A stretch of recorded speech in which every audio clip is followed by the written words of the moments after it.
Bonjour, j'espère que vous allez bien. Dans cette vidéo, je vais vous parler des saintes carmélites de Compiègne. Ce sont 16 carmélites qui ont été guillotinés le 17 juillet 1794 au nom même de leur foi, en pleine Révolution française. Et elles ont été canonisées par le pape François en 2024. Et en septembre 2025, eh bien justement, Notre-Dame de Paris, on célébrait justement leur mémoire, et il y avait toute une procession dans les rues de la ville de Paris où on a refait le trajet des carmélites jusqu'à l'échafaud. Et ce sont des témoins qui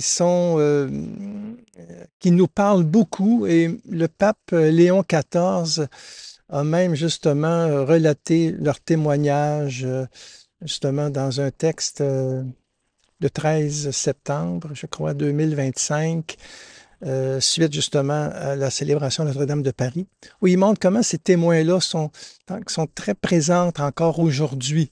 Ils sont vraiment considérés comme des martyrs pour la paix, hein, vraiment, et nous les connaissons surtout, je dirais, par la pièce de Bernanos, Dialogue des Carmélites, qui a été publiée en 1949, et qui est inspiré de la nouvelle La dernière à l'échafaud, un texte de Gertrude von Lefort. Et Francis Poulenc aussi en a tiré un opéra en 1957, puis le père Bruckberger et Philippe Agostini ont réalisé un film en 1960, puis un téléfilm aussi qui a été diffusé en 1984. Alors, tout ça pour vous dire que ça leur a donné vraiment un impact, ça leur a donné une audience, tous ces artistes-là qui ont écrit, qui ont parlé de ces carmélites-là assassinés au nom de leur foi. Eh bien, ça leur a donné vraiment tout un impact. Et plusieurs personnes aussi témoignent encore aujourd'hui de leur influence et de leur intercession dans leur vie, comme le montre aussi l'excellent documentaire qui a été réalisé en 2024 par François Lespèce. Bienheureuse, la véritable histoire des carmélites martyrs de Compiègne. On retrouve ça sur Internet, mais ça, c'est justement avant qu'elle soit canonisée par le pape François. J'y reviendrai à la fin. Et ce que je vous dis là, quand même, maintenant, ce que je vous lis, c'est tiré d'un chapitre, c'est le chapitre 2 de mon livre « Comment meurent les saints ». Alors bon, c'est sûr, les saints ne meurent pas tous comme ça, là, comme les martyrs carmélites de Compiègne, mais ce sont de beaux témoins, et je trouvais que c'était une manière, comment elles ont affronté la mort, comment leur foi au Christ leur a donné quand même une paix et une sérénité profonde à cause de l'espérance qui est liée à la foi, l'espérance en la vie éternelle, que le Christ est ressuscité. Alors, c'est un chapitre de mon livre « Comment meurent les saints », publié aux éditions Artege et Novalis. Ça allait très bien. Il y a d'autres témoins dans le livre, bien sûr, comme aussi les martyrs de Tibérine, les moines cisterciens de Tibérine. Mais on retrouve aussi François d'Assise, aux Anames, bienheureuse la Sainte Marie aussi, Léonie, une Canadienne, Carlo Acutis. En tout cas, il y a plein de témoins dans ce livre-là, Comment meurent les saints. Donc, de toute façon, revenons à nos carmélites. Et simplement pour vous dire que c'est extrait de ce livre-là, si vous voulez avoir le texte. Et je vais le mettre aussi quand même sur mon blog, ce que je vous lis, parce que je trouve ça intéressant, que vous puissiez méditer ou relire ce que les carmélites ont vécu. Bon, d'abord, il faut dire que le Carmel de Compiègne a été fondé le 21 avril 1641. Et à la fin de ce 17e siècle, eh bien, sœur Élisabeth Baptiste voit en songe toutes les religieuses de son couvent dans la gloire du ciel, revêtues de leur manteau blanc et tenant une palme à la main. Alors, cette éventualité du martyr restera très présente dans la communauté suite à ce songe-là. Et en 1792, alors que la Révolution fait rage, eh bien, la prière, Marie-Thérèse de Saint-Augustin, propose aux religieuses un acte de consécration par lequel la communauté accepte librement le martyr à la suite du Christ, pour le salut de la France. Et le 27 novembre, elle récite un acte de don de soi écrit par la prière, qui sera complété plus tard par une mention pour la libération des personnes incarcérées au nom de la fureur révolutionnaire. Vous voyez, en même temps, ça fait partie de leur mission. Les missionnaires carmélites, ces carmélites, à la suite de Thérèse d'Avila, donnent leur vie aussi pour l'Église. Et d'ailleurs, c'est commencé très tôt. En septembre 1792, de nombreux prêtres religieux, laïcs aussi, sont massacrés à Paris, victimes de leur fidélité à l'Église. Et le 17 octobre 1926, le pape Pie XI va béatifier sous le nom générique de Bienheureux martyrs de septembre, 3 évêques et 188 prêtres. Il y a aussi des 2 diacres, un religieux, un clerc, 4 laïcs là-dedans. Et l'Église célèbre leur mémoire liturgique, alors c'est le 2 septembre. Et 2 ans plus tard, donc entre avril 1794 et janvier 1795, il y a plus de 800 prêtres aussi qui ont refusé de signer la constitution civile du clergé pour rester fidèles à l'Église. Alors, à cause de ça, sont détenus dans des conditions atroces. C'est un bateau qu'on appelle les 2 Associés au port de Rochefort. Et plusieurs de ces prêtres réfractaires sont emportés par des épidémies et débarqués sur l'île Madame, dont le capucin Jean Bourdon et le frère des écoles chrétiennes Pierre Fagerge, qui vont être béatifiés aussi comme les autres. Ils témoignent vraiment de l'Évangile, ces gens-là, d'une façon admirable, en soignant leurs co-détenus. Puis ils font partie des bienheureux martyrs de Rochefort. Les autres sont fêtés le 23 août. Bon. On peut dire que la Révolution française a donné plusieurs martyrs à l'Église, hein, mais revenons à nos sœurs carmélites. Là. En 1792, elles sont obligées de quitter leur habit et de s'abandonner et d'abandonner leur monastère. Et elles vivent en petits groupes dans 4 maisons de Compiègne et continuent leur vie de prière. Elles prononcent chaque jour leur vœu de consécration à la volonté de Dieu au prix de leur vie, hein, pour obtenir la fin des violences et la paix pour l'Église et pour la France. Le 12 juillet 1794, les 16 carmélites sont transférés de Compiègne à la conciergerie de Paris. Et elles en profitent pour observer ensemble leurs règles de vie et prier comme si elles étaient au Carmel. Et le 16 juillet, elles célèbrent avec ferveur et joie, je dirais, la fête de Notre-Dame du Mont-Carmel, le 16 juillet. Et là, elles sont jugées et condamnées le matin même du 17 juillet par le tribunal révolutionnaire. Puis elles sont condamnées pour fanatisme. Et là, je cite, « à cause de vos sottes pratiques de religion », selon le procureur Fourquier d'Inville. Alors, c'est clair qu'elles vont mourir par fidélité à leur foi, hein, et non pour des raisons politiques, dans l'obéissance à leur supérieure, Marie-Thérèse de Saint-Augustin.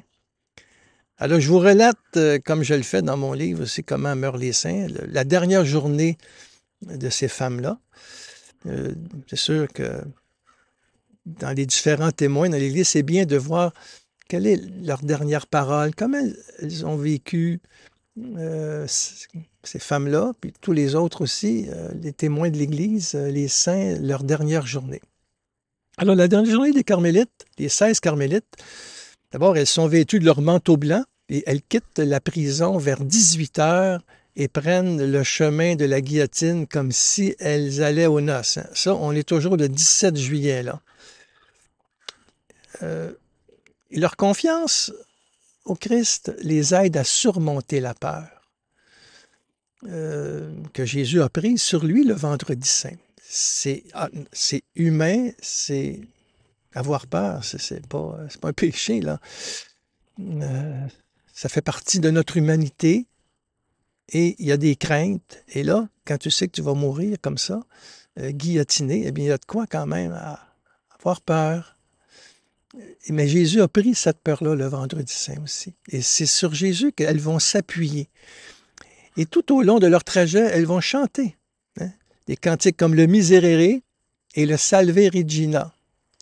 Salve Regina, Mater Misericordiae. Bon, tout au long du trajet, Alors leur cantique se mêle au bruit des charrettes qui avancent lentement vers la barrière de Vincennes, lieu de leur supplice, hein, qui est actuellement la place de la Nation à Paris.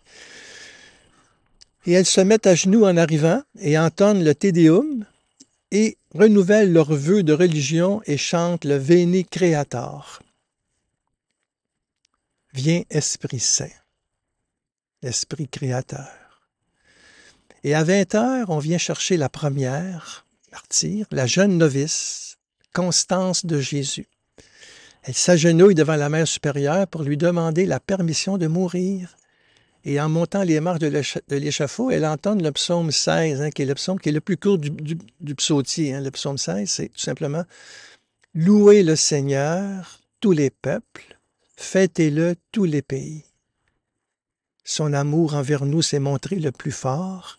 Éternelle est la fidélité du Seigneur. »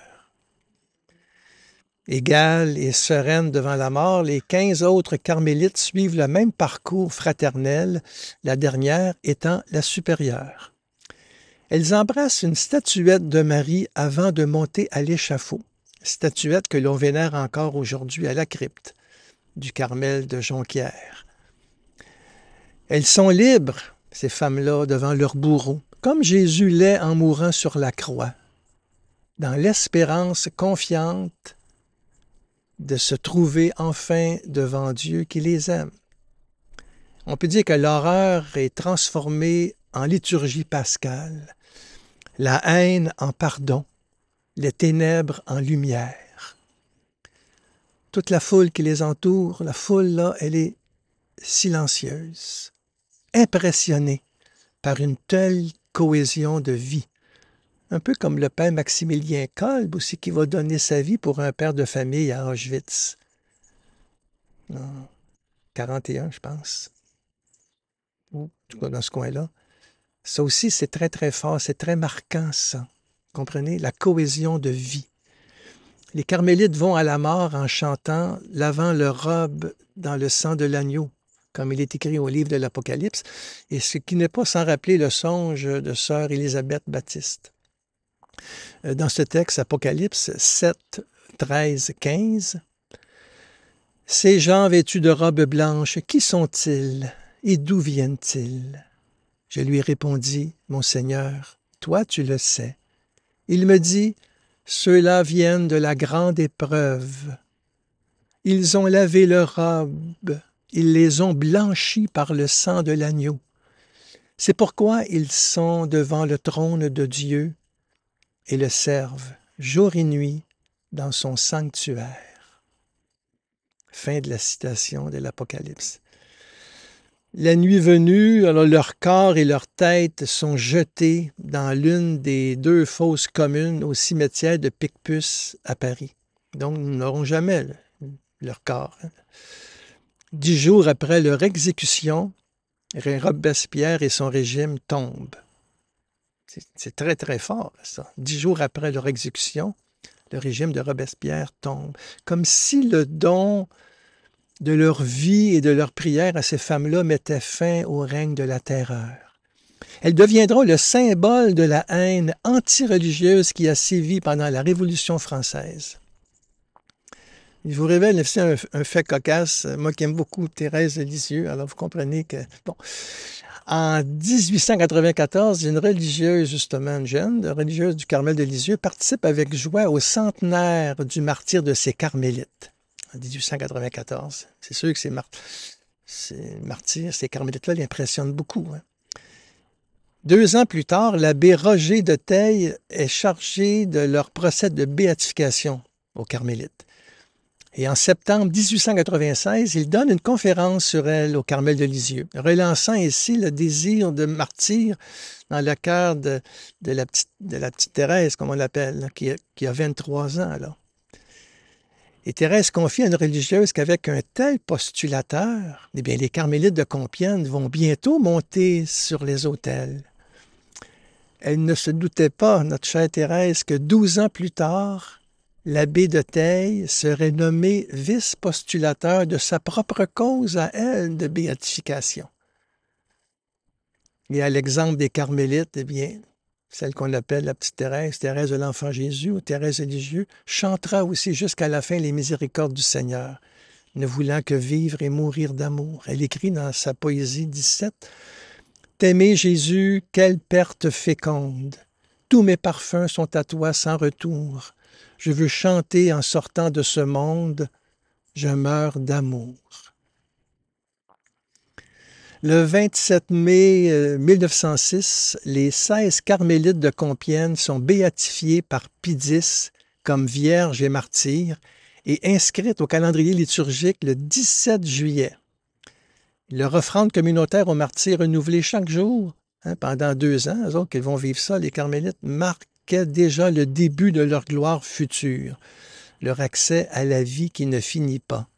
Il ne faut pas oublier que 1792 à 1794, les carmélites ont fait chaque jour l'offrande de leur vie, avant justement le jour final. L'entrée dans la vie, comme disait Thérèse. Je ne meurs pas, j'entre dans la vie. Cette offrande libre des carmélites de Compiègne rappelle le oui communautaire des 7 moines cisterciens de Tibérine, décapités en 1996 et béatifiés le 8 décembre 2018. Ça aussi, il y a un oui communautaire là-dedans et c'est très, très fort. Alors, comme je disais, ça aussi, j'en parle dans mon livre, comme je parle aussi d'Edith Stein et d'autres témoins, d'autres martyrs, bien qu'il n'y a pas seulement des martyrs, mais ça fait partie du témoignage qu'ils nous donnent. Le message des carmélites de Compiègne est toujours actuel, vraiment, et on peut dire qu'elles ont ressenti, d'une certaine manière, la peur, mais ces femmes de foi ont montré que la douceur en libre, qu'il est possible de répondre au mal par le bien, en ayant comme seule arme la croix du Christ. La croix glorieuse que l'on fête le 14 septembre chaque année, et le lendemain, Notre-Dame des douleurs, la bienheureuse Marie, Vierge de la compassion. Eh bien, c'est la croix qui sauve. Et c'est la croix qui fait que l'on devient don total au Christ à sa suite. Très mystérieux tout ça, c'est par la puissance de l'Esprit Saint. Dans l'épître de Paul aux Romains 12, 21, Saint Paul dit « Ne te laisse pas vaincre par le mal, mais sois vainqueur du mal par le bien. » Et le bien, c'est par la douceur, c'est par l'amour, le pardon. Espérant contre toute espérance, les carmélites de Compiègne ont été cohérentes jusqu'au bout, fidèles au Christ dans la vie comme dans la mort. Si donc il a fait l'expérience de la mort, c'est par grâce de Dieu au profit de tous. Et ça, c'est dans l'Épître aux Hébreux 2, verset 9. On dit « Si donc il a fait l'expérience de la mort », en parlant du Christ, c'est par grâce de Dieu au profit de tous. Le Christ est mort pour tous. Les carmélites de Compiègne sont mortes pour la paix dans l'Église, le monde, la France. Nous profitons encore aujourd'hui de leurs dons, de leur intercession. Et nous pouvons les prier, nous pouvons leur demander cette foi qu'elles avaient au Christ ressuscité. En décembre 2021, Monseigneur Éric de Moulin-Beaufort, qui, à ce moment-là, au nom des évêques français, demande au pape François qu'il permette de poursuivre, je dirais, le processus du procès de canonisation des 16 carmélites. Bon, ce qu'il va faire en février 2022. Et là, il y a des centaines de témoignages de personnes qui ont été exaucés par leur intercession, qui sont envoyés à Rome. Pour vous dire quand même, plus de 2 siècles après, c'est fou, là, c'est toujours actuel. Comme je vous ai dit, beaucoup par ce qui, en fin de compte, le Bernanos, le dialogue de Carmélite, et puis tout ce qu'on a fait pour elle, ça va beaucoup frapper les gens, ça. Ces carmélites-là, vraiment, ont profité justement de ces écrivains d'autres artistes, parce que ça l'a frappé les gens. Et quand on a ouvert le procès de canonisation, bien, il y a eu beaucoup de témoignages de personnes qui ont été exaucées encore aujourd'hui. Et c'est pour ça que le 18 décembre 2024, eh bien, le pape François canonise les 16 carmélites de Compiègne, étendant ainsi leur culte à l'Église universelle. C'est probablement les dernières canonisations du pape François, parce qu'il est décédé, lui, le lundi de Pâques, 2025, début avril. Et il est entré lui-même dans la vie. Et c'est intéressant de voir que le pape Léon XIV, eh bien, va reprendre justement en septembre 2025 ce témoignage des carmélites qui est encore très parlant à l'Église d'aujourd'hui et qui est actuel aussi. Donc, ces carmélites-là, maintenant, sont inscrites au martyrologe romain. Il s'agit d'une canonisation équivalente, le pape François. Bon, qu'est-ce que ça veut dire, équivalente? C'est-à-dire que ça veut dire qu'aucun miracle n'a été nécessaire pour qu'elle devienne sainte. C'est le pape qui décide à ce moment-là. C'est par un décret et la procédure s'appuie uniquement sur la renommée des grâces obtenues. Pie X avait fait la même chose pour leur béatification en 1906. Donc, ce sont les papes qui ont décidé de béatifier et de canoniser les carmélites de Compiègne, même s'il n'y a pas eu de miracle officiellement reconnu. Mais il y a tellement de personnes qui ont été exaucées, elles avaient quand même une telle audience dans l'Église par leur témoignage communautaire de foi que justement, cela aboutit à la canonisation. Alors nous pouvons nous autres aussi rendre grâce au Seigneur pour ces témoins pour aujourd'hui qui sont reconnus, ces témoins de plusieurs siècles et qui sont encore agissantes dans l'Église. Et on peut leur demander vraiment d'intercéder pour nous, d'intercéder pour qu'il y ait toujours plus de paix dans le monde, plus d'unité aussi dans l'Église. C'est ce que le pape Léon XIV aussi essaie de faire, je crois. C'est vraiment dans sa dynamique profonde de mettre de la paix et de l'unité. Et prions aussi pour lui, pour le pape. Et c'est ça. C'est vraiment de rendre grâce au Seigneur de ces vies données qui nous aident à avancer, qui sont belles parce que elles continuent le don du Christ. Elles témoignent de lui. Alors, si vous voulez relire ce que je vous ai dit dans cette vidéo, eh bien, vous pouvez sur mon blog, jacquesgauthier.com. Vous avez là tous les articles que j'écris. Et aussi, bien sûr, le livre Comment meurent les saints, publié chez Artege et Novalis. Eh bien, vous retrouvez là-dedans le chapitre complet et plein d'autres témoins qui nous aident à avancer justement vers la vie éternelle, le Christ vivant qui nous attend et qui justement demande simplement de notre part un abandon confiant en son amour, lui faire confiance, comme disait Thérèse de Lisieux, autre carmélite. C'est la confiance et rien que la confiance qui doit nous conduire à l'amour. Amen.